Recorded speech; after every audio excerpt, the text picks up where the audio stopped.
एकत्रित हुए मेरे भाइयों, बहनों, माताओं, बुजुर्गों, बच्चों, सब लोगों को मेरा नमस्कार, सबको मेरा प्रणाम।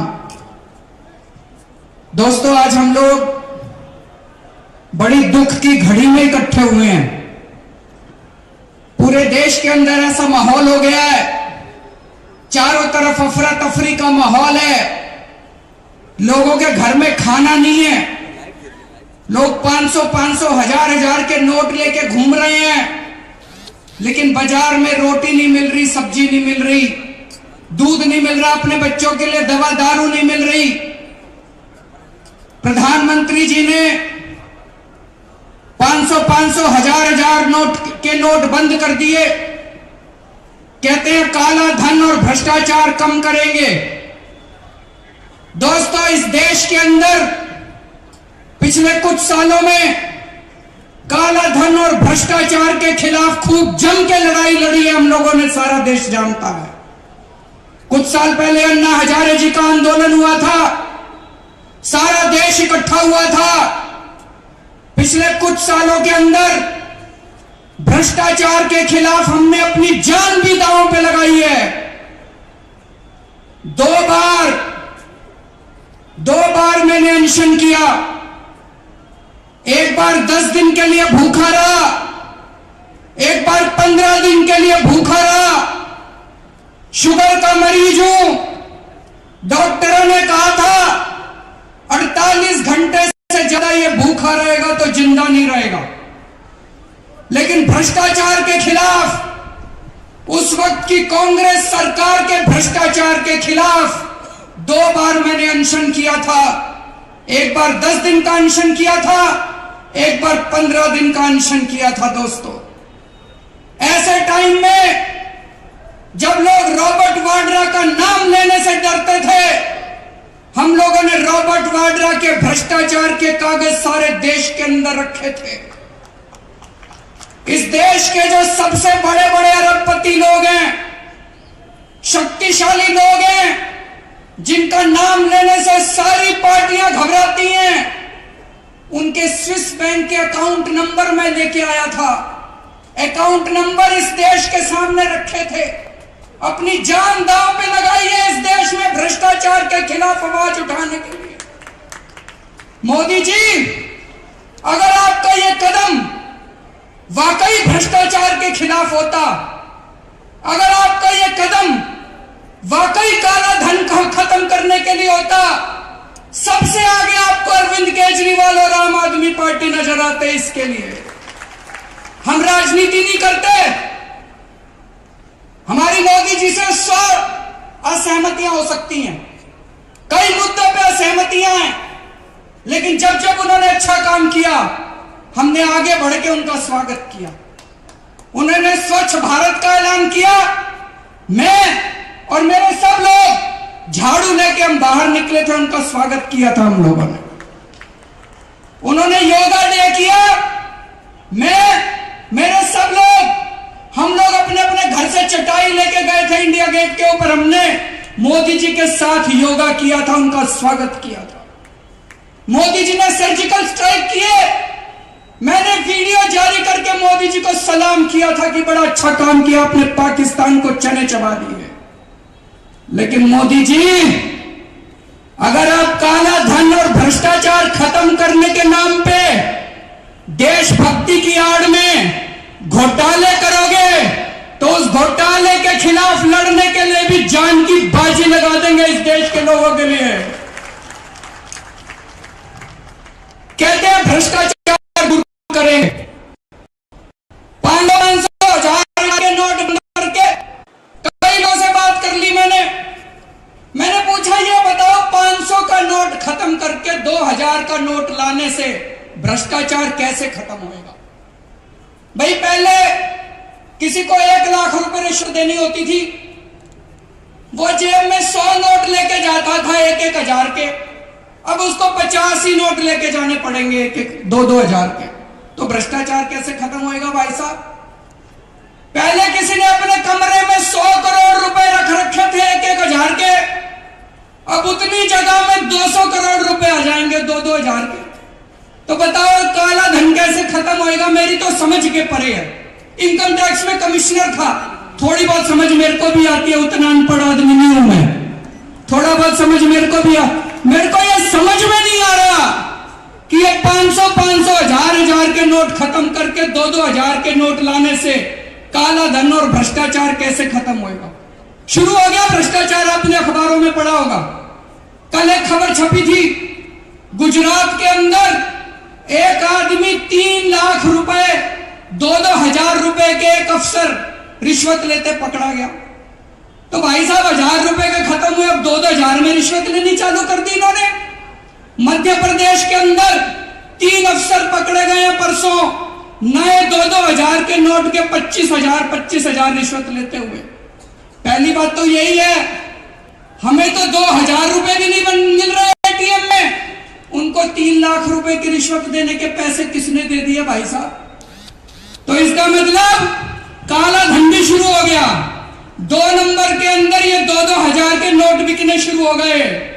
40% कमीशन चल रही है मार्केट के अंदर, खुलेआम 2-2 हजार के नोट मिल रहे हैं भाई साहब, कोई ले लो, बड़े बड़े लोग खरीद रहे हैं 2-2 हजार के। कहीं किसी लाइन में आपने देखा अडानी अंबानी को खड़े हुए? कोई नहीं खड़ा, सबके घर में होम डिलीवरी हो रही है, उनके पुराने 500 1000 के नोट ला रहे हैं और 2-2 हजार रुपए के नोट उनके घर पहुंचा रहे हैं। ये काला धन और भ्रष्टाचार दूर करने के नाम पे जो इन्होंने 500 1000 के नोट बंद करे हैं, आज पूरी जिम्मेदारी के साथ कह रहा हूं, आजाद भारत का ये सबसे बड़ा घोटाला हमारे देश के अंदर किया जा रहा है। 8 लाख करोड़ रुपए का घोटाला है, 8 लाख करोड़ रुपए का। सारे जने अच्छे से समझ के जाना और एक एक आदमी कसम खा के जाओ, अपने घर जाके आस पड़ोस में 10-10 लोगों को बताओगे इस घोटाले के बारे में। वैसे तो सबको पता है, सोशल मीडिया पे चल रहा है। बैंकों ने बड़े बड़े अरबपतियों को, बड़े बड़े घरानों को, पैसे वालों को, अरबपतियों को बैंकों ने 8 लाख करोड़ रुपए का कर्ज दे रखा था। आरबीआई की रिपोर्ट है, सीएजी की रिपोर्ट है, वो कहती है ये बड़े बड़े अरबपति 8 लाख करोड़ रुपए डकार गए। इनमें से कुछ ने तो विदेश भेज दिया अपना पैसा और कुछ लोगों ने ठिकाने लगा दिया, अब कुछ नहीं बचा 8 लाख करोड़ का। बैंक खाली हो गए। मोदी जी ने 8 लाख करोड़ में से 1,14,000 करोड़ का लोन तो माफ कर दिया इन लोगों का, 1,14,000 करोड़ का। आप लोगों ने विजय माल्या का नाम सुना होगा, पता है विजय माल्या कौन है? किस किस को पता? हाथ खड़े करो जरा से। सबको पता है विजय माल्या। विजय माल्या दारू बनाने का काम करता है। विजय माल्या काफी बूढ़ा हो गया लेकिन लड़कियों के साथ घूमता है सारा दिन। विजय माल्या, उसके बड़े बड़े जहाज चलते हैं, उसके ऊपर 8,000 करोड़ रुपए का लोन था, 8,000 करोड़ रुपए का। एक दिन रात को मोदी जी ने उसको हवाई जहाज में बिठा के लंदन भेज दिया, देश से भगा दिया उसको। हम लोगों को लाइन में लगा रखा है। विजय माल्या को एक दिन रात को हवाई जहाज में बिठा के चुपके से, मीडिया वालों को भी नहीं पता चला, ये कैमरे वालों को भी नहीं पता चला। 14,000 करोड़ तो माफ कर दिए, 8 लाख करोड़ माफ करने हैं। तो एक षड्यंत्र रचा गया। 8 लाख करोड़ कहां से आए भाई साहब? एक षड्यंत्र रचा गया। उस षड्यंत्र के तहत 500 हजार, उन्होंने सोचा 500 हजार के नोट खत्म कर दो, जनता को कहो अपने पैसे में जमा कराओ। सारी जनता बैंक में पैसे जमा कराएगी और इनको उम्मीद है 10 लाख करोड़ रुपए आ जाएंगे जनता के पैसे के। सारी लाइन में लगी है जनता। और सबसे बड़ा प्रमाण इस बात का जो मैं कह रहा हूं, अभी थोड़े बहुत पैसे आने ही लगे हैं बैंक में। परसों स्टेट बैंक ऑफ इंडिया ने इन अरबपतियों के 6,000 करोड़ रुपए माफ कर दिए भाई साहब। आपने लाइनों में लग के जो अपनी खून पसीने की कमाई 5 दिन के अंदर बैंकों में जमा कराई थी, उन्होंने अरबपतियों को बांटनी भी चालू कर दी। अभी तो 50 दिन पूरे भी नहीं हुए। 10 लाख करोड़ रुपए जनता जमा कराएगी, मोदी जी 8 लाख करोड़ रुपए उसमें से अपने चहेतों के लोन माफ कर देंगे। हमें क्या मिला? ठन ठन गोपाल, कुछ नहीं मिला। धोखा हो गया, धोखा हो गया। लोग कह रहे हैं मोदी जी अपने दोस्तों के लिए कर रहे हैं। भाई साहब, आज एक भाई अपने भाई के लिए कुछ नहीं करता। ये क्या दोस्ती है मोदी जी की और इन लोगों की? किस चीज की दोस्ती है? हम सोचा करते थे मोदी जी बहुत ईमानदार हैं, हमारी 100 सहमति हो सकती है नरेंद्र मोदी जी से, हमारे 100 विवाद हो सकते हैं, लेकिन एक चीज तो मैं भी सोचा करता था कि मोदी जी ईमानदार हैं। लेकिन दोस्तों, पिछले कुछ दिनों में कुछ कागज सामने आए हैं, मैंने वो कागज पढ़े, मेरे तो रोंगटे खड़े हो गए। मैं यकीन नहीं किया। मैंने कई लोगों को दिखाए कागज, इनकम टैक्स के कागज हैं। मैं इनकम टैक्स में काम किया करता था, इनकम टैक्स डिपार्टमेंट में मेरी बड़ी जान पहचान है। फाइनेंस मिनिस्ट्री के जो सबसे टॉप पे बैठा हुआ है, उसने मेरे कागज दिए हैं।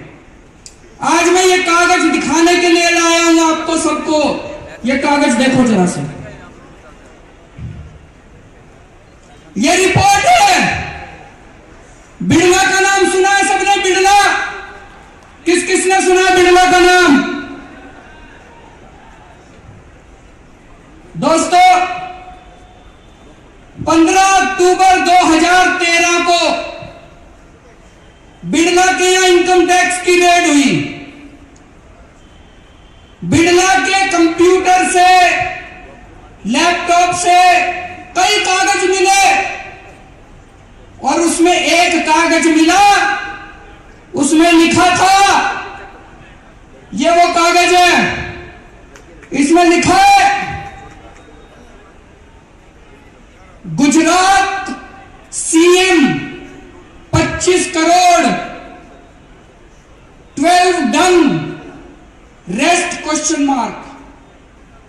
मतलब गुजरात के मुख्यमंत्री 25 करोड़ 12 दे दिए, बाकी बाकी हैं। इसका क्या मतलब हुआ? इसका क्या मतलब हुआ? इसकी कोई जांच नहीं हुई क्योंकि मोदी जी मुख्यमंत्री बन गए। अगर इसकी जांच होती तो पता चलता कि ये 25 करोड़ रुपए किस लिए दिए गए थे कि नहीं दिए गए थे। कल कुछ जगह छपा है अखबारों में, 22 नवंबर 2014 को सहारा के ऊपर इनकम टैक्स की रेड हुई। सहारा के यहां एक कमरे में 130 करोड़ रुपए का कैश मिला। वहीं पे कुछ कागज मिले पड़े हुए, उन कागजों में एक कागज है,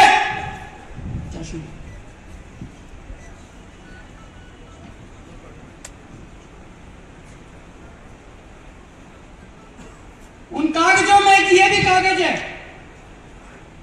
इस कागज पे इनकम टैक्स कमिश्नर के साइन है, इस कागज पे गवाहों के साइन है। यह सहारा के यहां मिला था। इस कागज में लिखा है 30 अक्टूबर 2013 को 2.5 करोड़ रुपए cash given at Ahmedabad to Modi ji at Gujarat through Jaiswal ji. इसी में लिखा है 12 नवंबर 2013 5 करोड़ 10 लाख रुपए cash given at Ahmedabad to Modi ji at Gujarat through Jaiswal ji. 27 नवंबर 2013 को 2.5 करोड़ रुपए cash given at Ahmedabad to Modi ji through Jaiswal ji. 29 नवंबर 2013 को 5 crore cash given at Ahmedabad to Modi ji through Sachin ji. 6 दिसंबर 2013 को 5 crore cash given at Ahmedabad to Modi ji through Sachin ji. 7 entry हैं। 40 करोड़ 10 लाख रुपए मोदी जी को दिए गए। इसका इन कागज के अंदर हवाला है। मुझे नहीं पता दिए कि नहीं दिए, इन कागजों में लिखा हुआ है। जांच होनी चाहिए थी, इन कागजों की कोई जांच नहीं हुई। मन में शक पैदा होता है। आज सारे देश के लोग पूछ रहे हैं, हम लोगों को लाइनों में लगा दिया, अंबानी अदानी की रेड क्यों नहीं हो रही, उनका काला धन क्यों नहीं आ रहा। आज हम लोगों को लाइन में लगा दिया, स्विस बैंकों में जिनके अकाउंट हैं उनके खिलाफ एक्शन क्यों नहीं हो रहा। तो मन में शक पैदा होता है, कहीं पैसे ले लेके इनको छोड़ा तो नहीं जा रहा। हम लोग अपना पैसा जमाएंगे बैंकों में, वो सारा पैसा इन अरबपतियों को दे देंगे और अब अरबपतियों से पैसे ले लेके इनको छोड़ा तो नहीं जा रहा। दोस्तों, धोखा हो रहा है, बहुत बड़ा धोखा हो रहा है इस देश के साथ। इस देश की जनता माफ नहीं करने वाली है। हमको धमकी देते हैं 2.5 लाख में जमा कराओ, 200% पेनल्टी लगाएंगे। मैं उनसे पूछना चाहता हूं, कल जनार्दन रेड्डी की बेटी की शादी हुई है बेंगलोर में। जनार्दन रेड्डी भारतीय जनता पार्टी के पुराने मित्र हैं। खदानों के बहुत बड़े घोटाले में उनका नाम आया है। 500 करोड़ रुपए खर्च किए उन्होंने अपनी बेटी की शादी में, 500 करोड़ रुपए। आज दिल्ली के अंदर, पूरे देश के अंदर कितनी बेटियों की शादियां टूट रही हैं, कितने बापों ने आत्महत्या कर ली, कितने लोगों का हार्ट अटैक हो गया, लोगों की शादियां टूट रही हैं। जनार्दन रेड्डी ने अपनी बेटी की शादी में 500 करोड़ रुपए खर्च किए। उसके पास 2-2 हजार रुपए के नोट किसने दिए?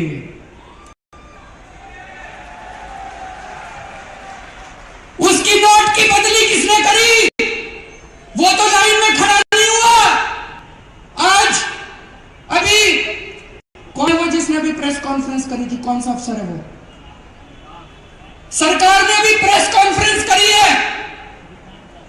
सरकार कह रही है अगर किसी की बेटी की शादी हो, शादी का कार्ड ले आओ, 2.5 लाख रुपए दे देंगे। 2.5 लाख रुपए में शादी होती है भाई साहब। अभी अरुण जेटली ने अपनी बेटी की शादी करी थी, हमें बताओ उसने 2.5 लाख रुपए में करी थी क्या? तुम अपनी बेटी की शादी 2.5 लाख में करके दिखाओ। तुम खर्च करोगे 500 करोड़ रुपए, हम अपनी बेटी की शादी करें 2.5 लाख रुपए में। यह कौन सा न्याय है? इसको बर्दाश्त नहीं करेंगे। इनकम टैक्स वाले छोड़ रखे हैं इन्होंने सारी मार्केट में। आ रहे हैं कि नहीं आ रहे इनकम टैक्स वाले? एक एक दुकान में जा रहे हैं, गल्ला खोल खोल के देख रहे हैं। अब की लेजर के ऊपर, कैश बुक के ऊपर मुहर लगा रहे हैं। कल रेड्डी की शादी के अंदर इनकम टैक्स वाले क्यों नहीं गए? उसकी बेटी की शादी में इनकम टैक्स वाले क्यों नहीं गए? उसकी बेटी की शादी में तो सारे बीजेपी के नेता पहुंचे हुए थे। तो हम ही बेवकूफ हैं बस, हमें धमकी देते हो।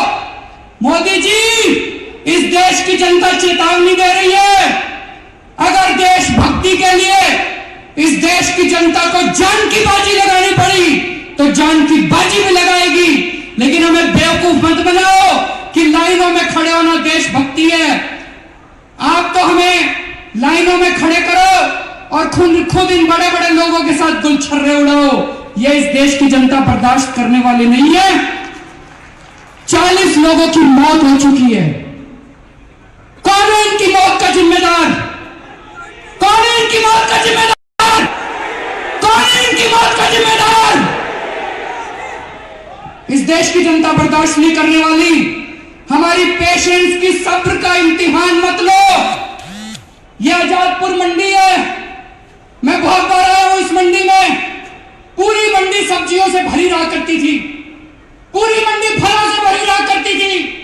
आज सुनसान हो गई है मेरी मंडी, आज सुनसान हो गए मेरे व्यापारी, आज सुनसान हो गए लोगों के घर। इसको हम बर्दाश्त नहीं करने वाले। जैसा ममता दीदी ने कहा, 3 दिन के अंदर इसको वापस लो, नहीं तो इस देश के अंदर बगावत होगी। इसको बर्दाश्त नहीं करेंगे और इस देश की जनता को खड़ा होना पड़ेगा। इस देश की जनता सबसे बड़ी देशभक्त है और देश के लिए अगर कुर्बानी भी करनी पड़ी तो कुर्बानी करेंगे। ये 40 लोग जो मरे हैं, ये मरे नहीं है, ये शहीद हुए। इनकी शहादत बेकार नहीं जाएगी दोस्तों। भारत